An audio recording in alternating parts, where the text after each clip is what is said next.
बाबा के दुआर पे घनी फूलवरिया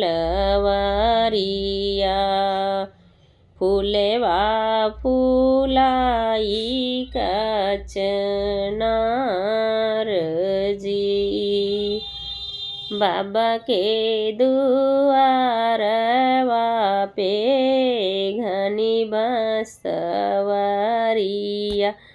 फूलवा फूलाई कचनार जी। सबके हु देखाई घर दुआर दुल्हा देखाई फूलवारी जी।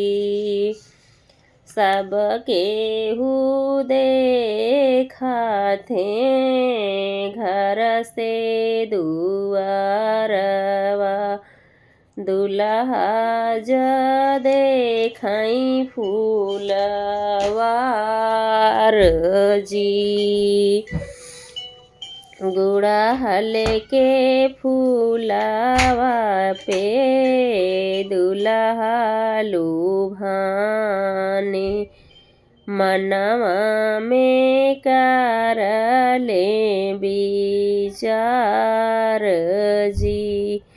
गुड़हल के फूलवा पे दुल्हा लुभाने मनवा में कराथे विचार जी।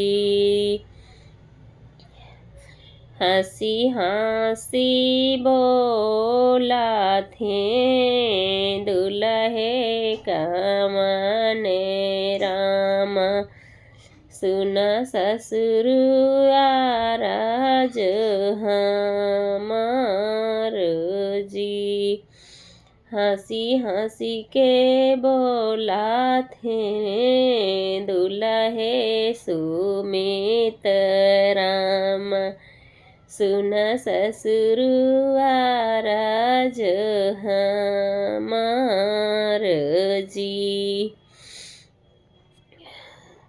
दान दहेज सासु नाही हम लेबै हम लेबै गुड़हल के फूल जी।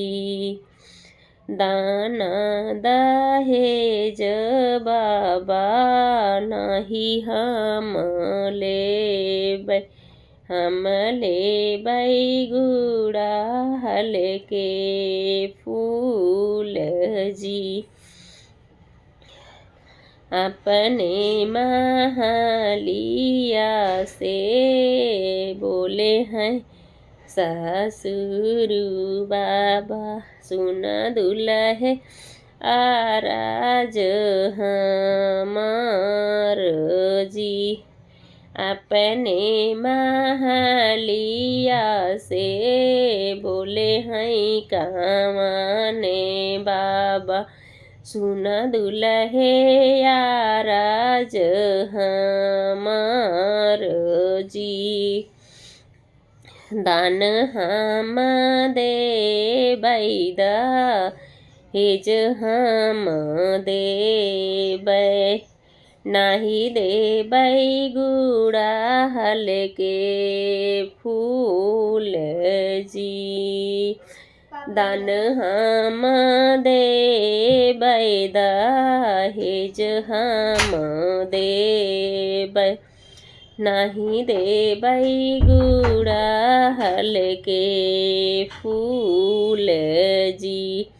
इह फूलवा हमरे देवी देवता का चढ़ नाही देबै गुड़हल के फूल जी।